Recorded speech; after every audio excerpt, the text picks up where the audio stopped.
I am Elsie's grandfather. My name is Geoffrey Lewis.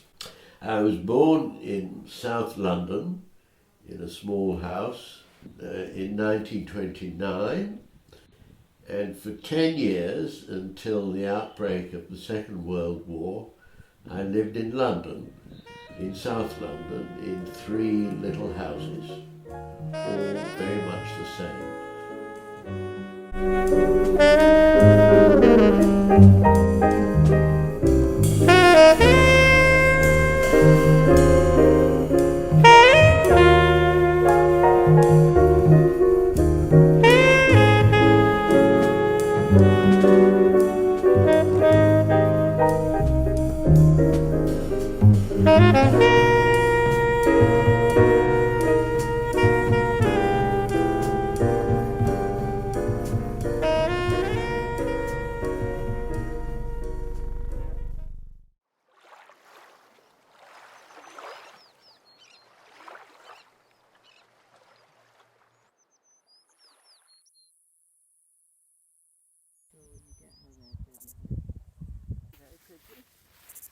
A bit.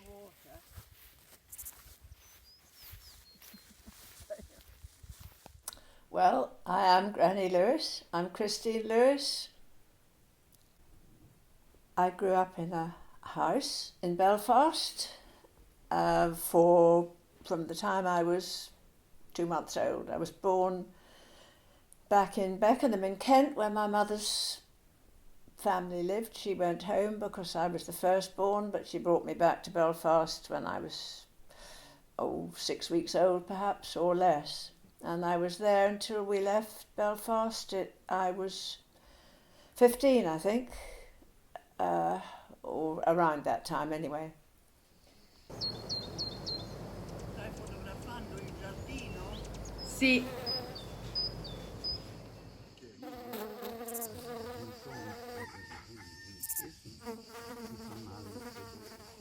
Anche a me. Beh, tu c'hai pure un chiesto.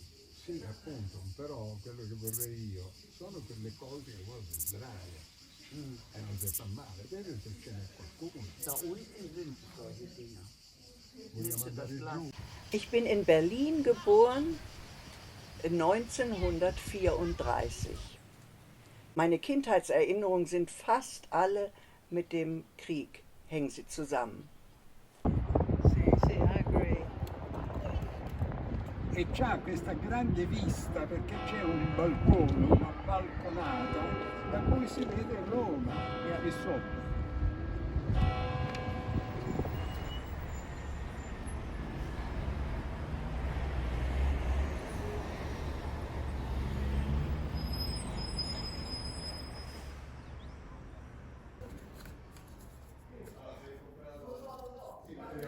Deve essere qui.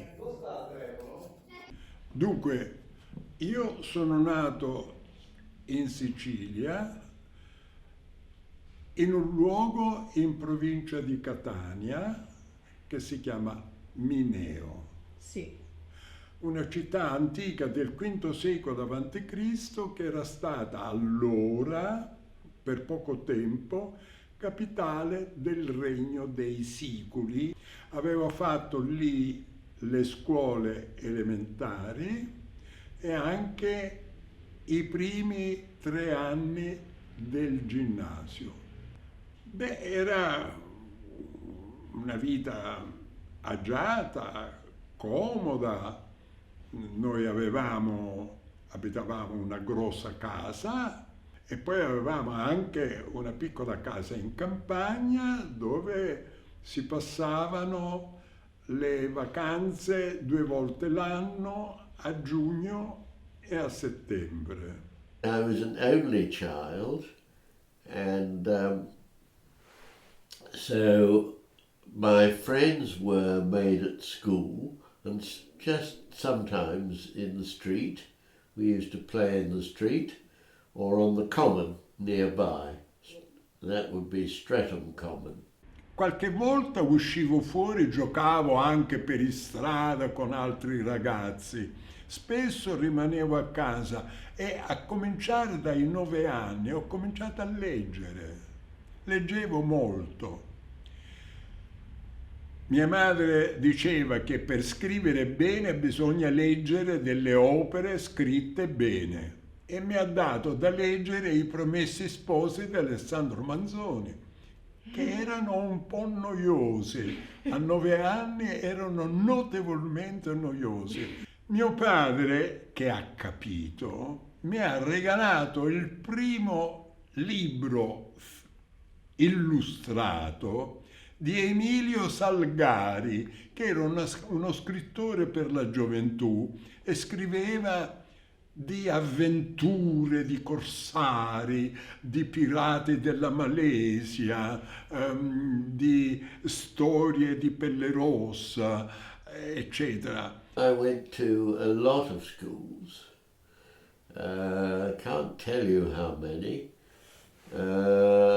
but eventually I went to what was called a board school, which was a sort of state school in, I think it was Balham in South London, and they were very strict there.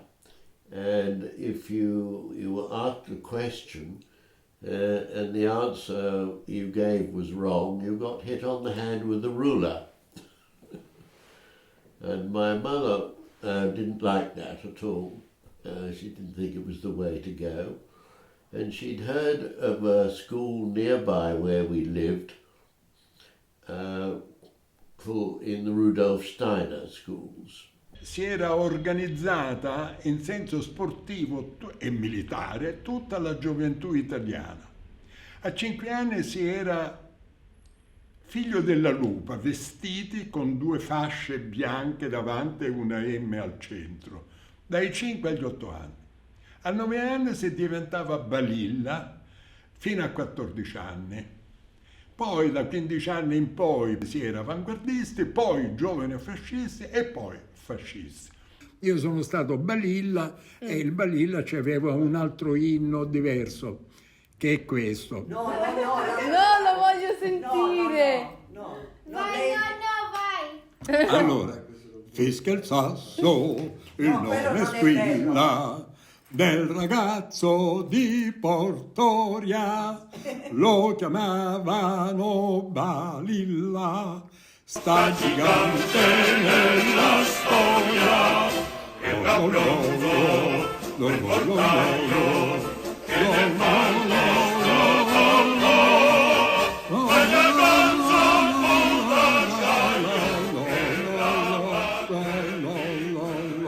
E questo è l'inno dei Balilla. Lo chiamavano Balilla, sta gigante nella storia, perché si è ribellata alle truppe francesi e anzi le ha prese assassate. Erano tutti miti fascisti che naturalmente impressionavano i giovani. E nelle scuole, in quinta ginnasiale, si insegnava anche, ad opera di un ufficiale, la cultura militare. Dunque questa militarizzazione c'era per formare il popolo in maniera coerente. Ecco questo. The Rudolf Steiner School, the movement was founded by a Swiss, and the idea was that everything should be harmonious and should all work together, and your physical and mental and spiritual welfare should all be developed together. There was to be no competition, because competition was bad. It set one child against another, and there were no games, which I disliked very much because I couldn't play football. And it was co-educational, that's to say boys and girls together, which was quite rare in those days. And you were put in a class with people of your own age, and it didn't matter if you were cleverer or less clever than the others, you were still in that class because of your age. One good thing about Rudolf Steiner education was that it encouraged a child's imagination. And I think that orthodox education, the mainstream education, sometimes does not give enough emphasis and enough time for things of the imagination and concentrates on things of the mind too much. I mean, it was lovely. I went to Strathern School, which was Strathern School for Girls, I should say it was then. It was a lovely old-fashioned Victorian-built house. It had a lodge gate and a long drive up which I cycled. In fact, I cycled from home. It took about 20 minutes. And the school classroom was very much like Dora's house, in fact. Very much. But it was a very happy time.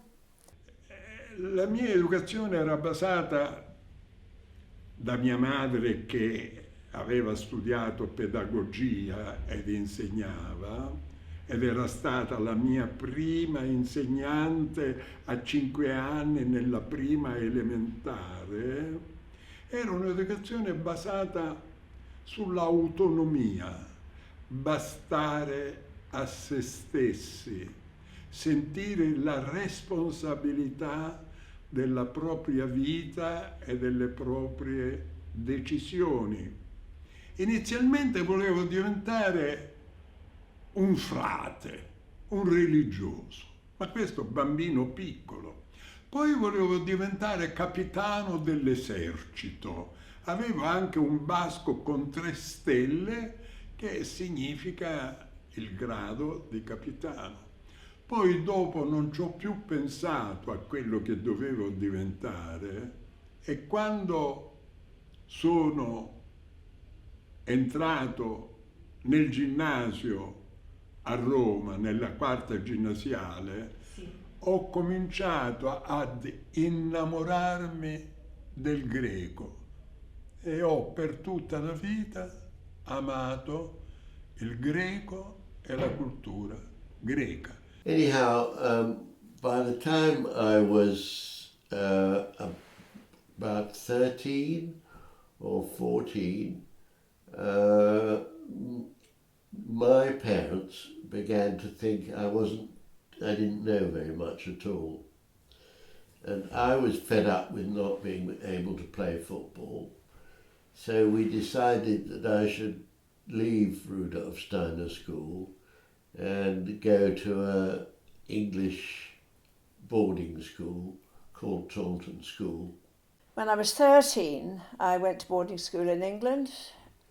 I would be taken down to the docks by my mother because my father was still away in India during the war. I used to travel sometimes with a member of staff for Ashford School for Girls who happened to live in Ballymena in Northern Ireland.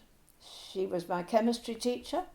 We crossed over in the boat overnight, trained from Liverpool down to London. From London we went to Charing Cross Station, and then we had the train down to Ashford in Kent. And in London we picked up our luggage. It was always big trunks, PLA, passengers' luggage in advance. Very primitive and very old-fashioned.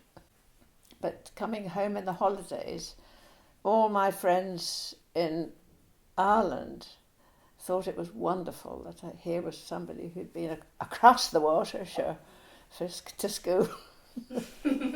Mia madre ha vinto un concorso per andare ad insegnare nelle scuole degli italiani all'estero.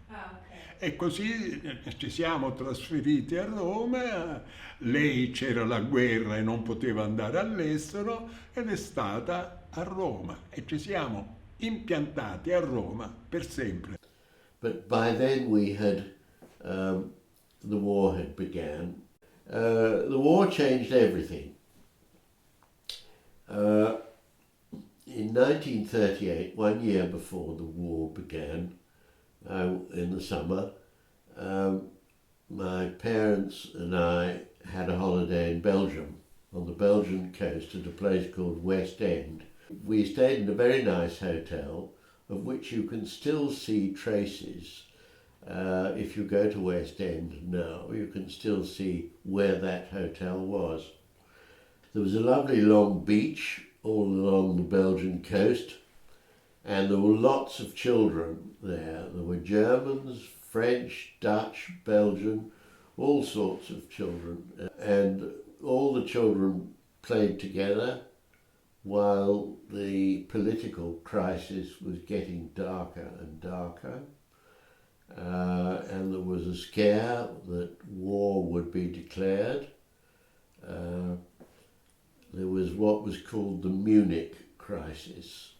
And the Munich crisis was a series of talks between the English Prime Minister Chamberlain and the French Prime Minister, a man called Daladier, and Hitler.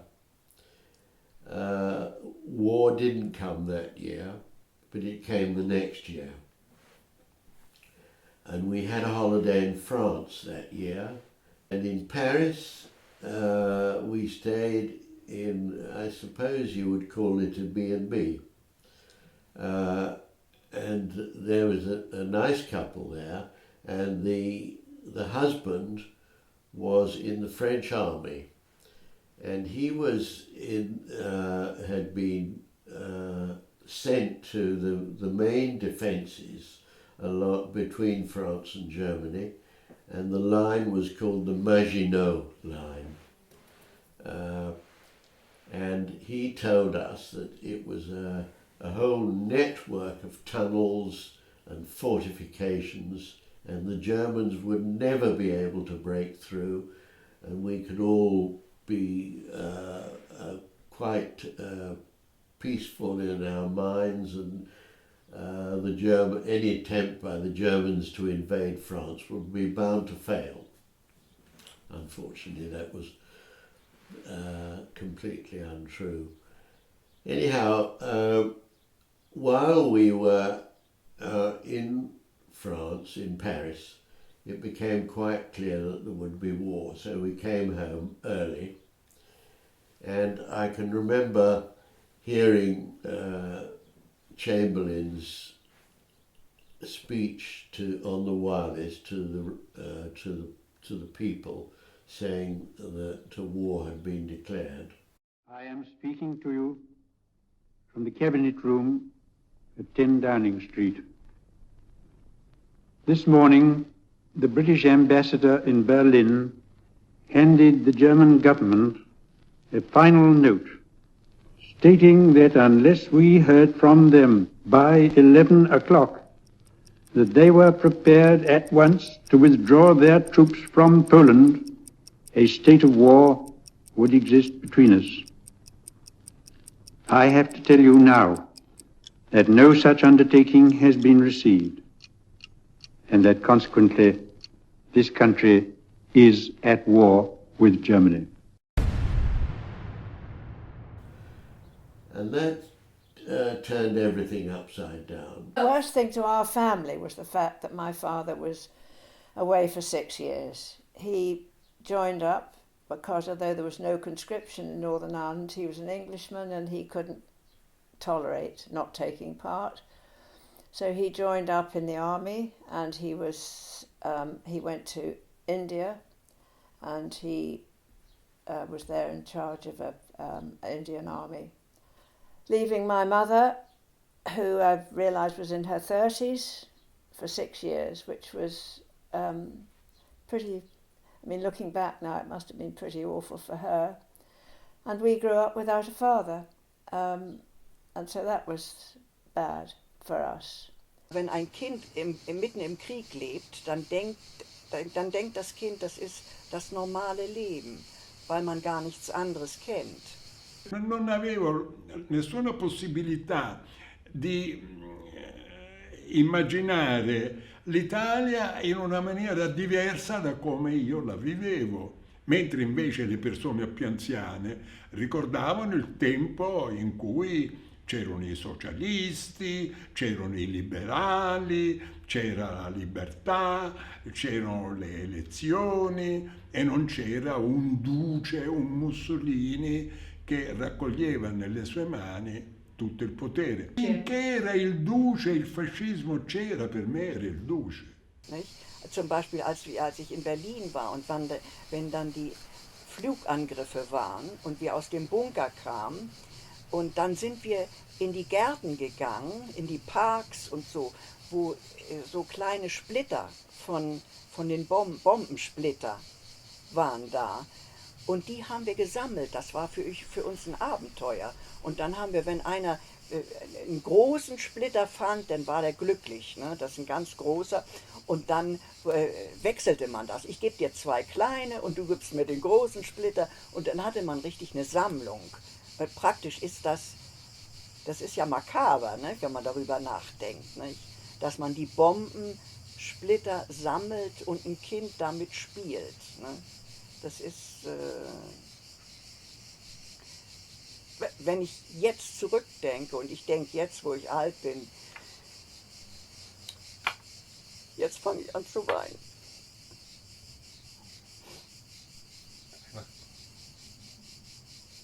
Wenn ich als Erwachsener zurückdenke, sehe ich, wie tragisch das war.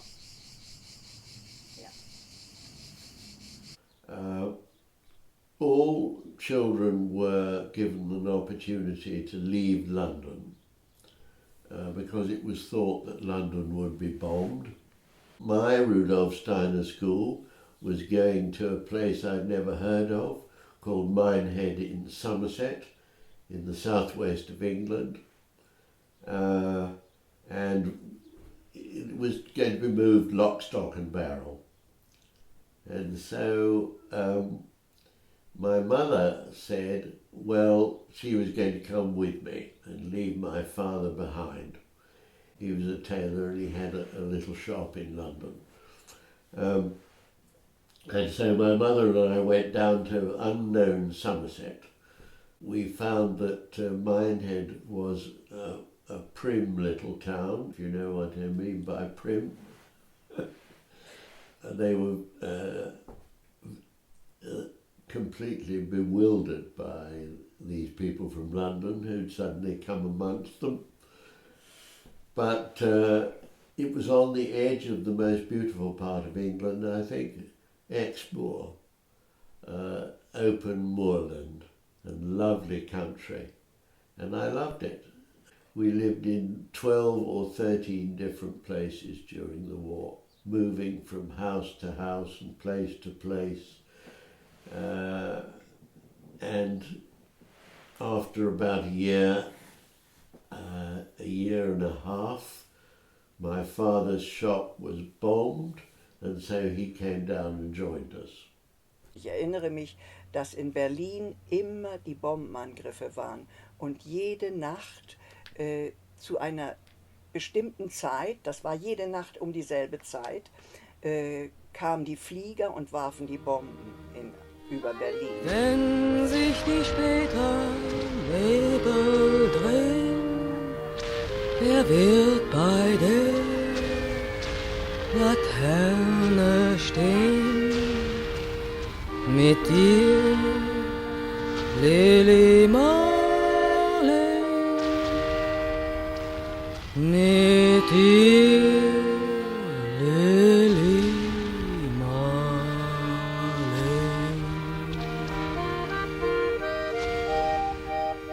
Meine Mutter hat uns immer geweckt, mein Bruder und ich. Und dann mussten wir 20 Minuten laufen bis zum Bunker. Und da haben wir dann manchmal 6 Stunden gesessen in dem Bunker, bis Entwarnung kam, bis die Flieger wieder weg waren und dann konnten wir wieder nach Hause. Aber man wusste ja nicht, ob die Wohnung ob das Haus überhaupt noch stand. Denn auf dem Weg zur Wohnung waren viele Häuser, die brannten. Wir sind durch die Straßen gegangen und dann brannten links und rechts die Häuser, weil da Volltreffer, Bomben reingefallen waren. Nicht? Und unseres stand aber noch. Nicht?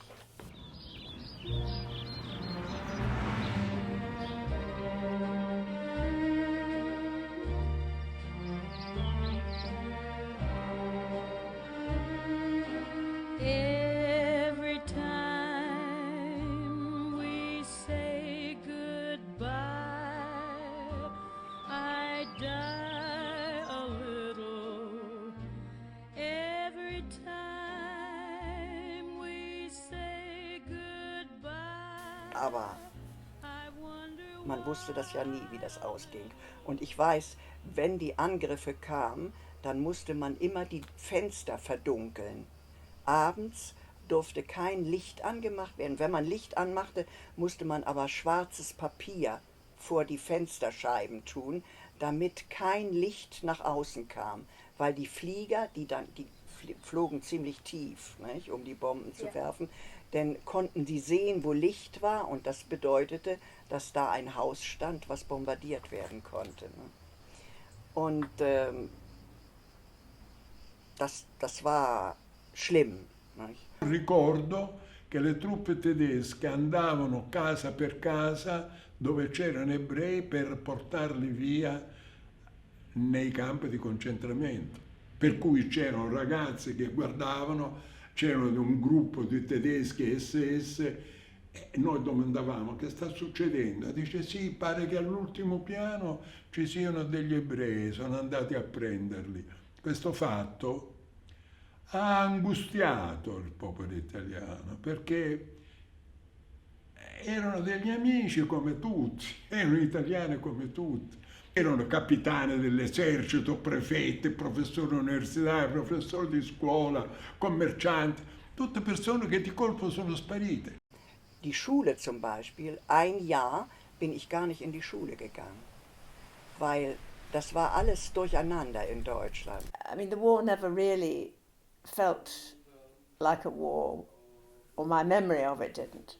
My mother would get a phone call from Maureen's mother saying, Jean, the bananas are in, or the oranges are in. And so I would be sent on my bicycle down to the vegetable store, off to the grocer, and I would go in and say, I want Mrs. Mary's piece of cheese, because none of the Irish, even in the war, ate cheese. And a lot of my mother's dishes would be cheese pie, cheese and onion dishes, all this sort of thing. I ricordi che io ho sono quelli della fame, perché noi avevamo una carta nonaria che ci dava inizialmente 200 grammi di pane a persona al giorno, che poi sono diventati 150, poi sono diventati 100 grammi, poi sono diventati 50 grammi e noi provavamo la fame. Mein Vater war Soldat und da er Ingenieur war, ist er nach Dresden geschickt worden in die Kaserne, die hieß Hermann-Göring-Kaserne, weil die Kaserne das war für die Luftwaffe. Und da konnten wir hin, meine Mutter und mein Bruder und ich. Wir haben da 2 Zimmer gehabt, da waren auch noch andere Familien. Das war ganz viel Wald und da waren auch Rocks, weißt du, Felsen, Klüfte und dann, wenn die Zeit war, war das voll von Blaubeeren. Pilze wuchsen da und das war für uns ganz abenteuerlich. Ne? Und dann war das natürlich auch ganz spannend, die Soldaten alle zu sehen. Und da waren diese großen Radargeräte, so runde Radargeräte, um zu sehen, was passierte in der Luft, ob da Flugzeuge kamen.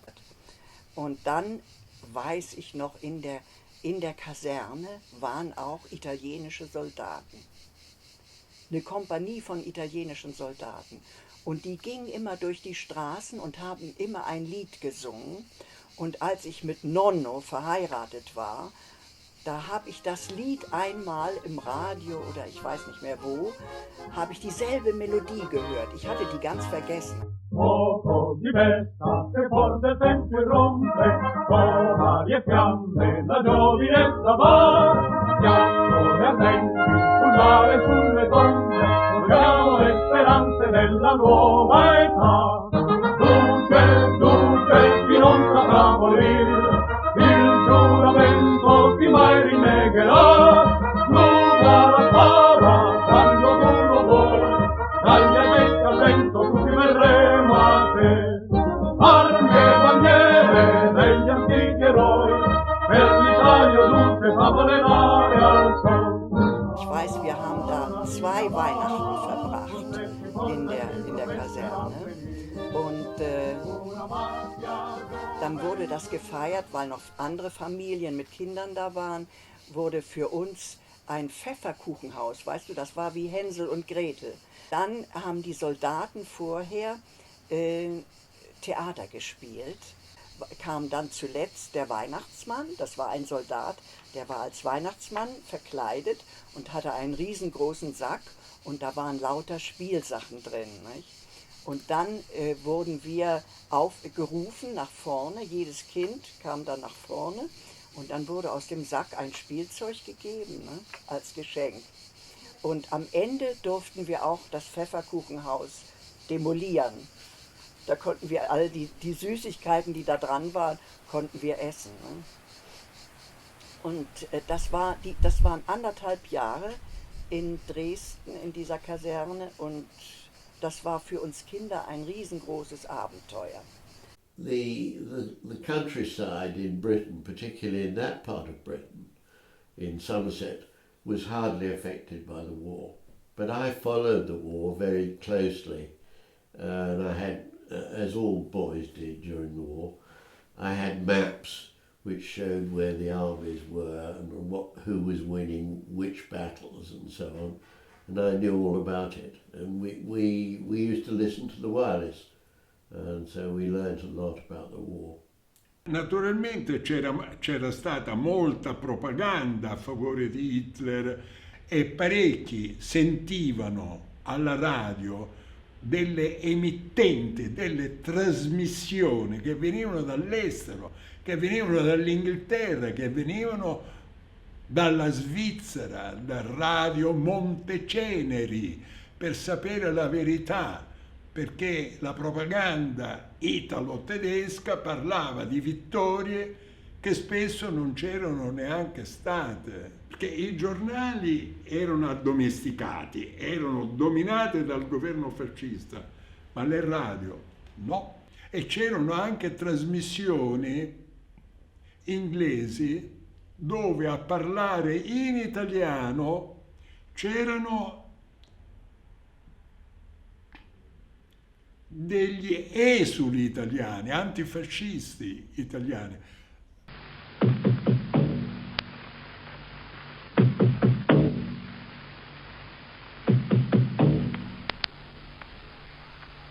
Parla Londra.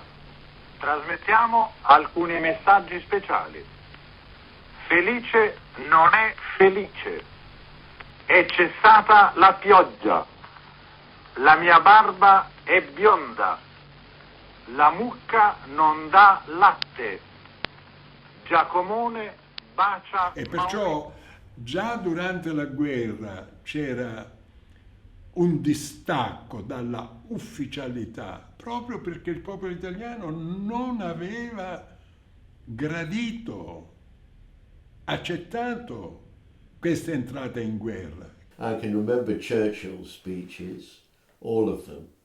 We all, he didn't speak very often, but when he did, it was a great occasion. And everybody sat round their radios and listened to him. He was a marvellous speaker, and what he said was unforgettable. I said to those who have joined the government, I have nothing to offer but blood, toil, tears, and sweat. We have before us an ordeal of the most grievous kind. We have before us many, many long months of struggle and of suffering. You ask, what is our policy? I will say, it is to wage war by sea, land, and air, with all our might, and with all the strength that God can give us, to wage war against a monstrous tyranny never surpassed in the dark and lamentable catalogue of human crime. That is our policy. You ask, what is our aim? I can answer in one word, victory. Victory at all costs. Victory in spite of all terror. Victory however long and hard the road may be. And what he did really in those speeches was to keep people's morale up, keep their spirits up.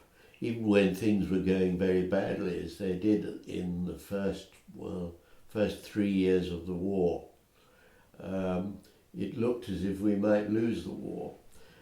But Churchill wouldn't allow anybody to think that we could possibly lose the war. And so that man and that voice was able to keep people's spirits up. Ricordo molto bene la partenza delle truppe tedesche da Roma. Io ero nel quartiere Trionfali, abitavo lì vicino. C'erano 2 file infinite di soldati ai lati, carichi di munizioni e di altro materiale. E al centro della strada avanzavano dei carri armati Tigre con un cannone lunghissimo. Si sentiva il rumore di questi cingoli e il passo delle truppe che andavano via verso il nord.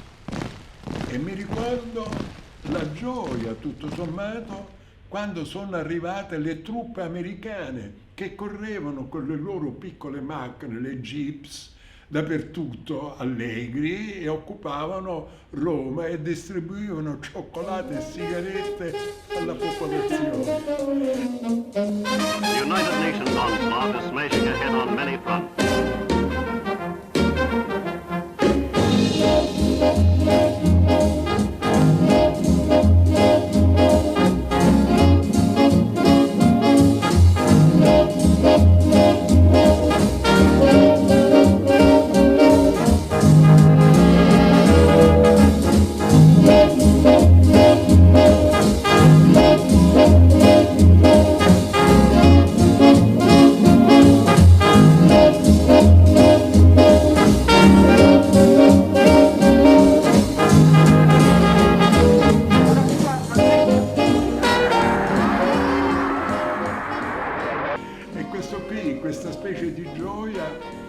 Ci ha in un certo senso rianimati, perché pensavamo adesso non solamente per noi è finita la guerra, ma è finita la fame.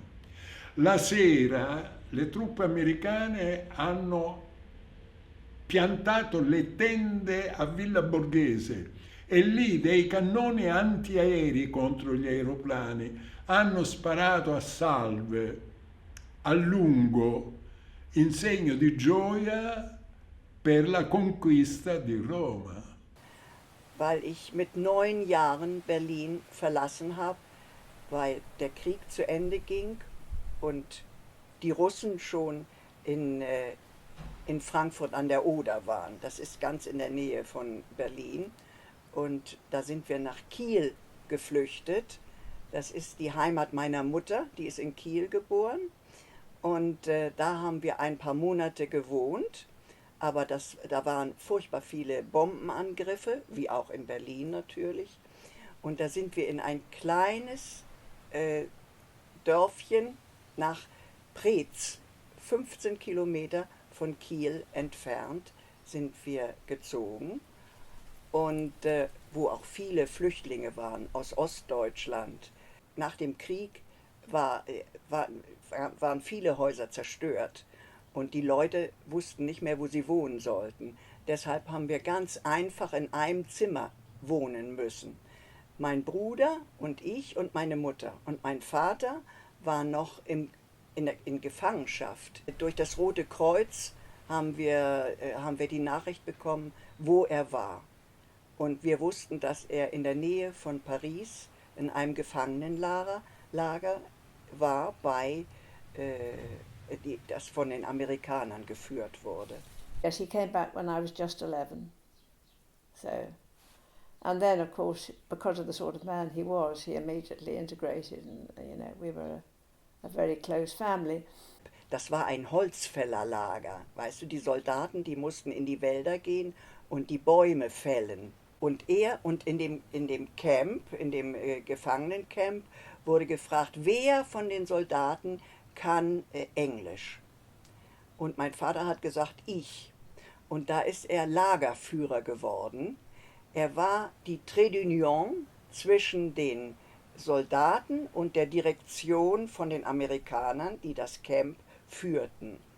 Und dadurch brauchte er gar nicht in den Wald, um diese schwere Arbeit zu machen, sondern hatte nur die Organisation unter sich.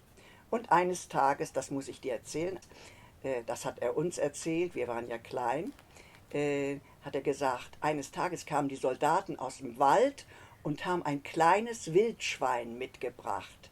Das war winzig klein, also neugeboren. Und das haben sie als Maskottchen in dem Camp gehabt, in dem Gefangenenlager. Und das ging von einem Zimmer zum anderen und hatte die Angewohnheit, die Seife zu fressen. Und das hat er uns Kindern erzählt, als er aus der Gefangenschaft kam. Ma poi ero felice perché ero attaccata molto. Le ragazze sono sempre in genere molto attaccate ai padri, no? Perciò hai sentito questo fischio Sì. e poi che cosa? Sì. Poi è venuto su. Poi ja. Faccio il fischio. Cioè, he really is un tipo. Ja, soltanto che mio padre lo sapeva fare meglio.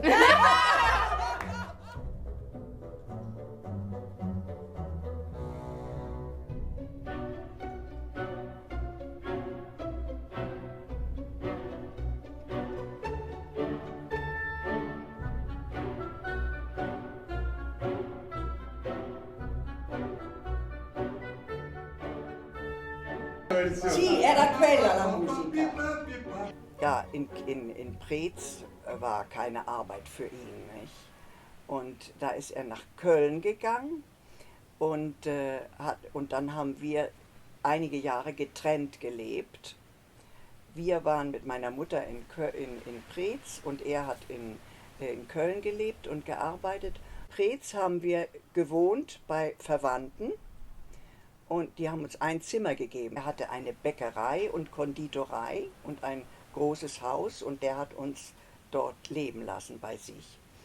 Und da haben wir dann 7 Jahre in Preetz gelebt. 1951 sind wir nach Köln gezogen und war die Familie dann wieder vereint. Although my father wanted to go back to London after the war, my mother persuaded him to stay, and they lived there for the rest of their lives.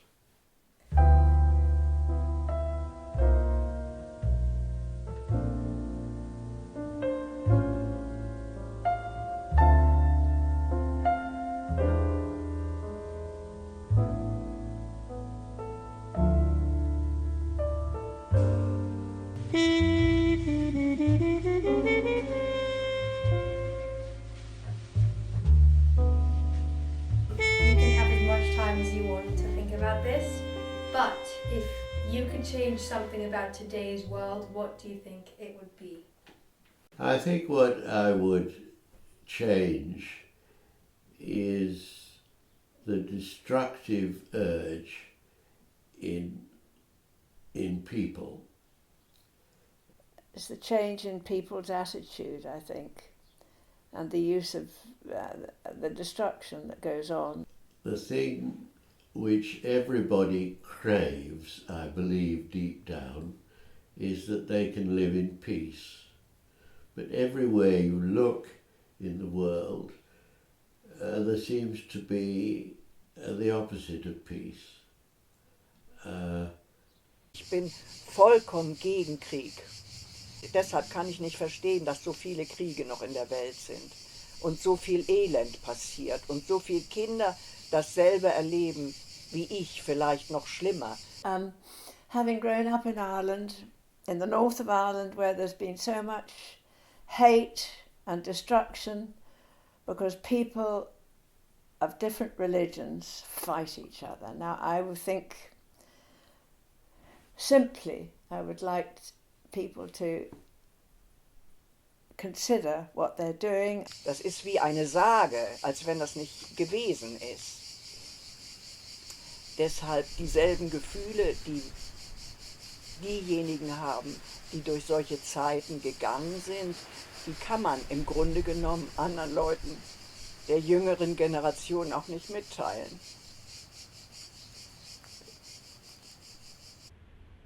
Non è possibile avere interessi nazionali e isolarsi dagli altri.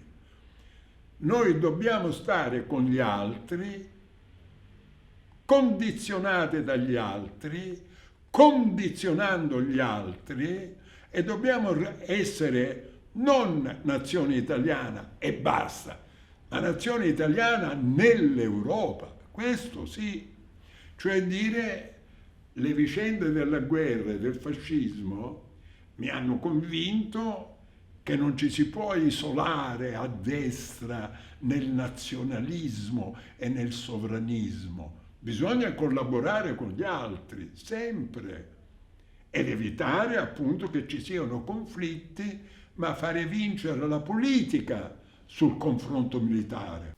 With that in mind, what is your piece of advice for the younger generation?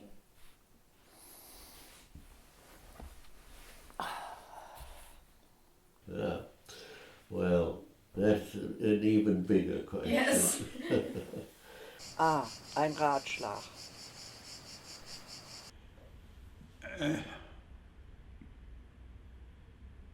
Just be tolerant and listen to other people, but listen to yourself as well. And I think you know what is right, what is wrong. But in order to live in this world, you must, listening to yourself means doing what you want to do and sticking with it. Be single-minded and courageous in that, because there are always crossroads on the way, but you keep going yourself, don't give up. I mean, I think looking back, probably that is the thing that I feel. But I think if you don't stand firm and do what you really believe in, you will regret it.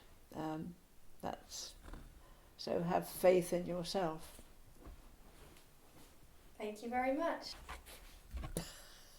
Ja, ich würde sagen, die Geschichte zu studieren.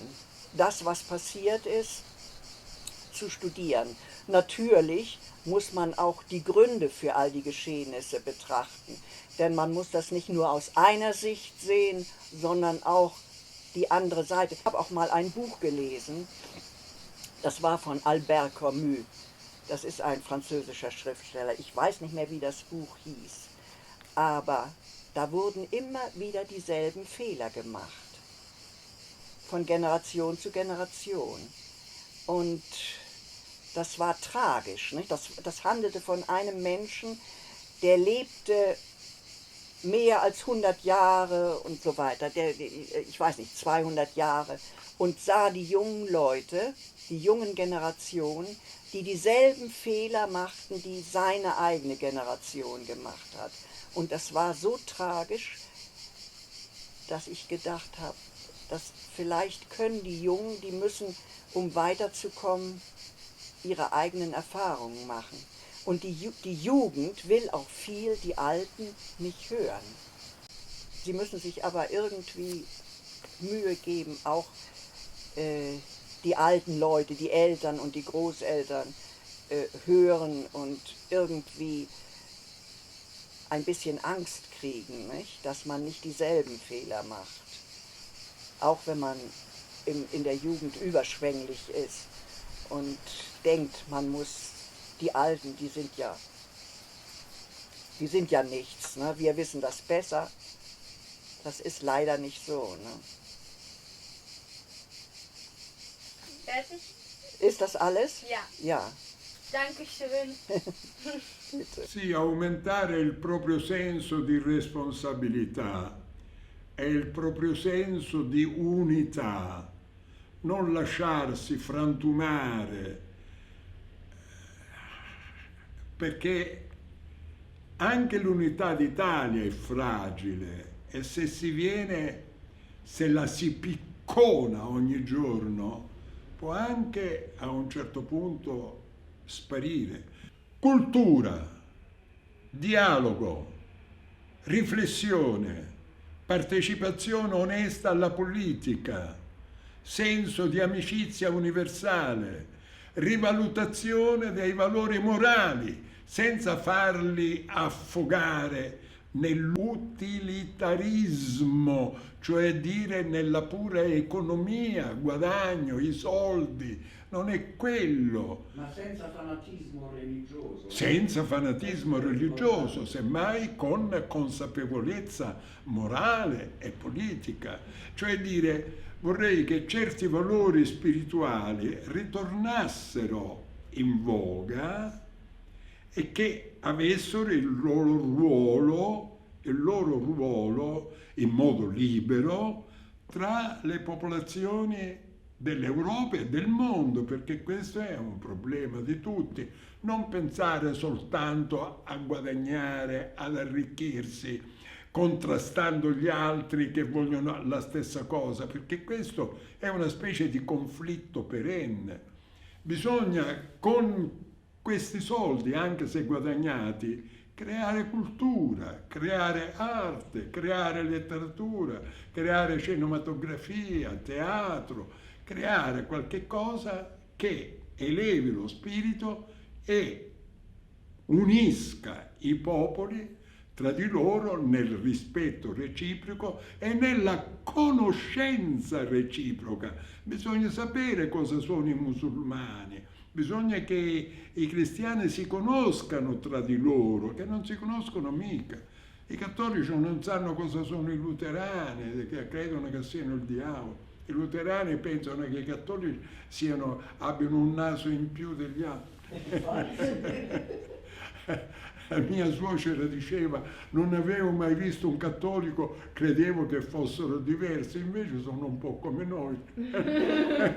Dunque, proprio questa, la conoscenza in più, tutte queste cose raffinano e impediscono, civilizzano, impediscono di essere violenti, portano al dialogo, alla comunità, alla comunione di tutti, insieme nel rispetto reciproco. Poi la diversità è una ricchezza, incuriosisce, vedere che gli altri sono diversi fa piacere, perché uno impara qualcosa, ha un'esperienza in più. Se fossimo tutti uguali saremmo quasi degli automi.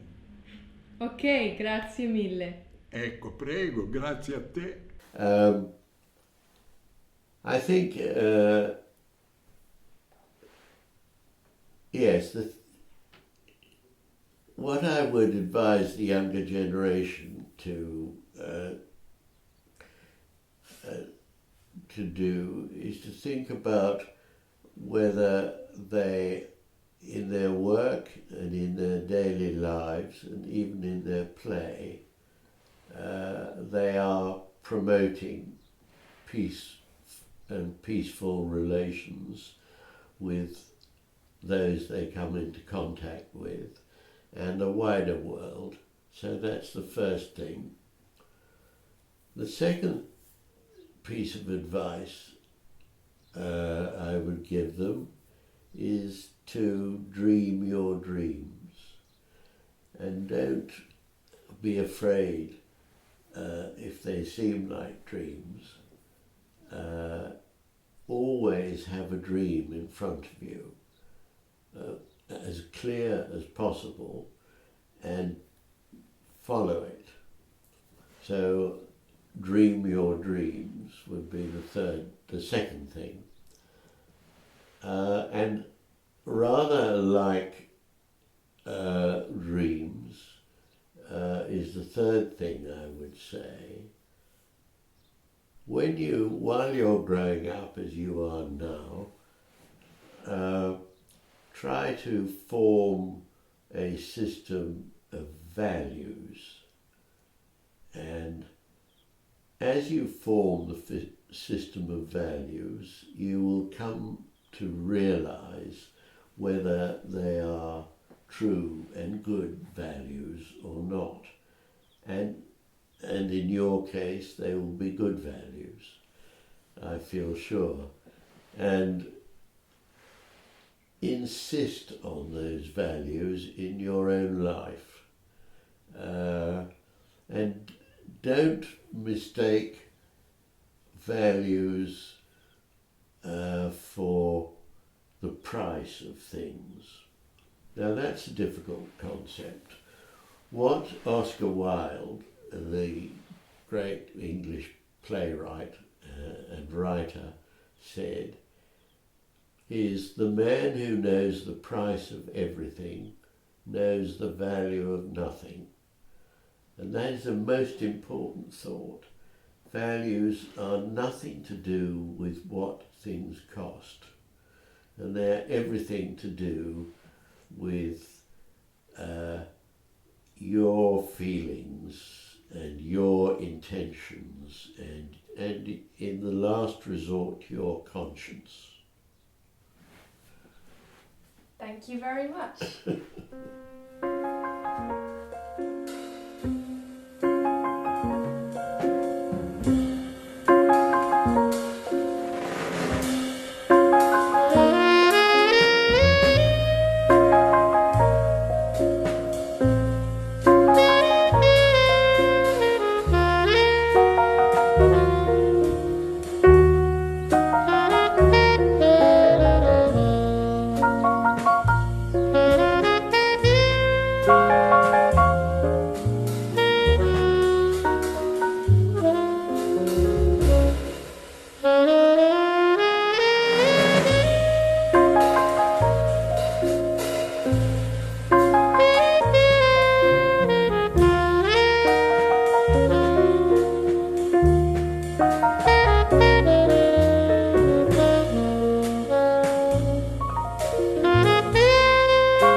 Mi ha chiesto, registrando la mia voce e anche la mia immagine nella sua ormai famosa intervista.